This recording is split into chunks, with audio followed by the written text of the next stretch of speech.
अगर आपको हमारी कहानी पसंद आए तो वीडियो को लाइक करें और चैनल को सब्सक्राइब करना बिल्कुल न भूलें। सोने से पहले इस कहानी को ज़रूर सुनें। गारंटी है आपको पता ही नहीं चलेगा कि कब नींद आ गई। रात का समय था और गुंजन ट्रेन में अकेले सफर कर रही थी। बड़ी अजीब बात है, ये ट्रेन तो पूरी खाली है। सिर्फ ये 2 आदमी और औरत ही दिखाई दे रहे हैं। गुंजन के सामने एक आदमी बैठा था और दूसरी तरफ एक औरत। अचानक से वो आदमी ट्रेन के बाहर देखता है और जोर से चिल्लाकर कहता है, राजगढ़ का स्टेशन आने वाला है, सब लोग चौकन्ने हो जाओ। इतना कहकर वो आदमी आंखें बंद कर लेता है। ऐसा लग रहा था जैसे वो सो गया हो। ये देखकर गुंजन चौंक जाती है। अरे ये क्या था? बड़ा ही पागल आदमी है। ऐसे अचानक से चिल्लाया क्यों? और इसके चिल्लाने के बाद बाकी सभी आंख बंद करके सो गए। अजीब है। मगर तभी एक औरत की आवाज पूरी ट्रेन में गूंजने लगती है। आ गई, मैं आ गई, भेलपूरी बेचने आ गई। बोलो बोलो, किसे खानी है मेरी लाल लाल चटपटी भेलपूरी? अरे वाह, मुझे तो लगा ही नहीं था इतनी रात गए मुझे ट्रेन में कुछ खाने को मिलेगा। कब से भूख लगी थी, मगर अच्छा ही है ये भेलपूरी वाली आ गई। अभी पैसे निकाल लेती हूँ। गुंजन जैसे ही पर्स में से पैसे निकालने लगती है तो उसके सामने बैठा आदमी आंखें खोलते हुए गुस्से में कहता है, भेलपूरी वाली से कुछ मत लेना, वो भेलपूरी खिलाकर तुम्हें ट्रेन से उठा ले जाएगी। हाँ, भेलपूरी मत खरीदना। वाकई में बड़ा अजीब आदमी है। कैसी बहकी बहकी बातें कर रहा है। अरे मुझे भूख लगी है तो मैं भेलपूरी क्यों ना लूं? हाँ, बड़ा आया। तभी लंबा घूंघट डाले वो भेलपूरी बेचने वाली औरत वहां आ जाती है और गुंजन की सीट के सामने रुककर उससे कहती है, ओ दीदी, चटपटी मसालेदार भेलपूरी ले लियो, बड़ी मजेदार है। हाँ हाँ, मुझे लेनी है तुम्हारी भेलपूरी, मगर ये बताओ कि कितने की है एक प्लेट? अरे ले लो, पहले खा कर तो देखो, फिर बताएंगे दाम। अच्छा ये भी सही है, लाओ फिर खिलाओ। गुंजन औरत के हाथ से भेलपूरी ले लेती है और खाने लगती है। वाह, अरे वाह वाह, क्या भेलपूरी बनाई है, मजा ही आ गया। और ये पागल आदमी मुझसे कह रहा था कि मैं भेलपूरी ना खरीदूं। अच्छा अब बताओ इसके पैसे कितने हुए? लेकिन वो औरत कुछ नहीं कहती, उल्टा जोर जोर से डरावनी हंसी हंसने लगती है।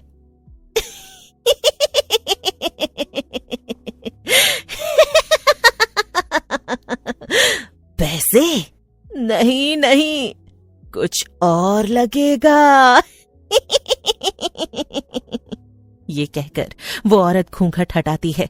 घूंघट के नीचे एक डरावनी चुड़ैल थी। क्या? चुड़ैल? तुम तो एक चुड़ैल हो? हाँ, तो मैंने कब कहा कि मैं माधुरी दीक्षित हूँ? हैं?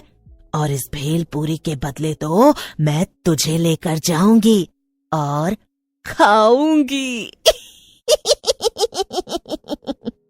उसके चले जाने के बाद ही वहां बैठे बाकी लोग आंखें खोलते हैं और ट्रेन के बाहर देखने लगते हैं। ये तो होना ही था। मैंने उस लड़की को चेतावनी दी थी, मगर उसने मेरी बात नहीं मानी और चुड़ैल उसे अपने साथ ले गई। राजगढ़ स्टेशन आने से पहले हमेशा ही ऐसा होता है। हाँ, अब हम कर भी क्या सकते हैं? हम तो अपना काम कर ही देते हैं ना, जो कि लोगों को चेतावनी देना है। अब उसके आगे हम क्या ही करें? असल में वो दोनों बूढ़े आदमी और औरत पंकज और राधिका थे, जो कि पति पत्नी थे और रामगढ़ गांव में ही रहते थे। वो हर रोज उस ट्रेन से सफर करते थे ताकि लोगों को भेलपूरी बेचने वाली चुड़ैल से बचाया जा सके, मगर उनका ये तरीका भी अक्सर काम नहीं आता था। फिर एक दिन सुबह सुबह पंकज कहता है, राधिका, क्यों ना हम किसी तरह ये ट्रेन चलना ही बंद करवा दें। अगर ट्रेन चलेगी ही नहीं तो चुड़ैल भेलपूरी बेचने आएगी ही नहीं और ना ही लोग गायब होंगे, ना मरेंगे। वो स्टेशन मास्टर है ना रघु भाई, हम उनसे जाकर कहेंगे, उनकी बहुत पहुंच है। वैसे भी इस ट्रेन में ज्यादा लोग आते ही नहीं, वो बात करेंगे तो ट्रेन जरूर बंद हो जाएगी। अच्छा, तो फिर आओ अभी जाकर उनसे बात करते हैं। रघु सिर्फ स्टेशन मास्टर ही नहीं था, बल्कि गांव का सबसे अमीर आदमी भी था। उसकी दूसरे गांवों और शहरों में खूब पहचान थी। अरे आओ आओ पंकज भाई, कैसे आना हुआ? रघु भैया, आप तो जानते हैं कि हमारे स्टेशन से गुजरने वाली जो ट्रेन है, पिछले 3 महीनों से उस पर एक भेलपूरी बेचने वाली चुड़ैल का साया मंडराने लगा है। वो रात को आती है और जो भी उससे भेलपूरी खरीदता है उसे अपने साथ ले जाकर मार देती है। हाँ, मैंने ऐसी बहुत सी अफवाहें सुनी है, पर मैं क्या करूं? भैया, आप ना ये ट्रेन ही बंद करवा दीजिए। ट्रेन बंद हुई तो ना तो भेलपूरी बिकेगी, न लोग गायब होंगे। क्या? एक चुड़ैल की कहानी के चक्कर में ट्रेन बंद करवा दूं?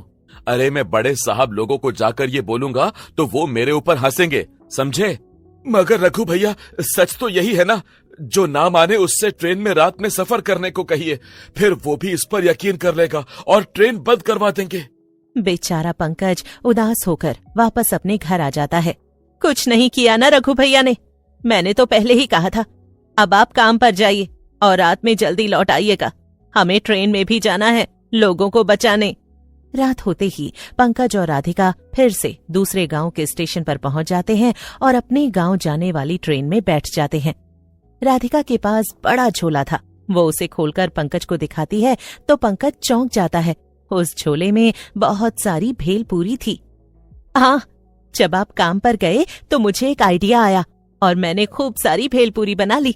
अब मैं चुड़ैल से पहले सबको भेलपूरी बेच दूंगी और फिर कोई भी उसकी भेलपूरी खरीदेगा ही नहीं। राधिका खड़ी होकर सबसे कहती है, ले लो, स्वादिष्ट लजीज भेलपूरी ले लो। ऐसी भेलपूरी कभी नहीं खाई होगी। अच्छा, इतनी अच्छी है क्या? लाओ फिर जरा मुझे भी खिलाओ। ले लो जी, सब लोग लो, सिर्फ 10 रुपए की है। रामगढ़ का स्टेशन आते आते राधिका ट्रेन में बैठे सभी लोगों को भेलपूरी बेच देती है। हाँ, हो गया जी, अब तो आज इनमें से कोई भी और भेलपूरी नहीं खरीदने वाला। तभी पूरी ट्रेन में चुड़ैल की आवाज गूंजने लगती है। ले लो, खट्टी मीठी भेलपूरी ले लो। पंकज जोर से चिल्लाता है, रामगढ़ स्टेशन आने वाला है, कोई भी घूंघट वाली औरत से भेलपूरी मत लेना, सब आंख बंद करके सो जाओ। इतना कहकर पंकज और राधिका आंखें बंद करके बैठ जाते हैं, लेकिन वहां बैठे बाकी लोग ये देखकर दंग थे। अरे, ये दोनों आंखें बंद करके क्यों सो गए? भेलपूरी वाली ही तो आ रही है, कोई चुड़ैल थोड़ी है। हाँ। तभी घूंघट डाले चुड़ैल शीतल की सीट के सामने आकर खड़ी हो जाती है। ले लो, खट्टी मीठी भेलपूरी ले लो। एक बार खाओगे तो दोबारा कभी नहीं खा पाओगे। हैं? क्या मतलब? मेरा मतलब, एक बार मेरी भेलपूरी खाओगे तो दोबारा कहीं और से नहीं खाओगे। हाँ, वैसे तो हम पहले ही भेलपूरी खरीद चुके हैं, मगर तुम अपनी भेलपूरी की इतनी तारीफ कर रही हो तो खिला ही दो। हाँ, लीजिए ना। लेकिन चुड़ैल शीतल को भेलपूरी देती इससे पहले ही राधिका बीच में बोल पड़ती है, नहीं, इसकी भेलपूरी मत लो, ये एक चुड़ैल है, ये तुम्हें ले जाएगी। क्या? कुछ भी? मैं सच कह रही हूँ, तुमने भेलपूरी खाई तो ये तुम्हें ले जाएगी। अच्छा, मगर मैंने तो तुम्हारी भेलपूरी भी खाई थी, तुम तो मुझे चुड़ैल बनकर अपने साथ नहीं ले गई। देखो, मैं तुम्हें चेतावनी दे रही हूँ, इसे मत खाना। शीतल जैसे ही भेलपूरी खाने जाती है, राधिका उसे रोक देती है और उसकी जगह वो चुड़ैल की भेलपूरी खा लेती है। वाह वाह, चलो फिर अब मेरे साथ मेरा खाना बनने चलो। चुड़ैल राधिका को उसके बड़े भेलपूरी के झोले के साथ उठा लेती है। ये देखकर वहां बैठे बाकी लोग चौंक जाते हैं। बेचारा पंकज बहुत रोता है, मगर वो कर भी क्या सकता था? अब तो उसके पास एक ही काम था और वो था अकेले ही लोगों को बचाना।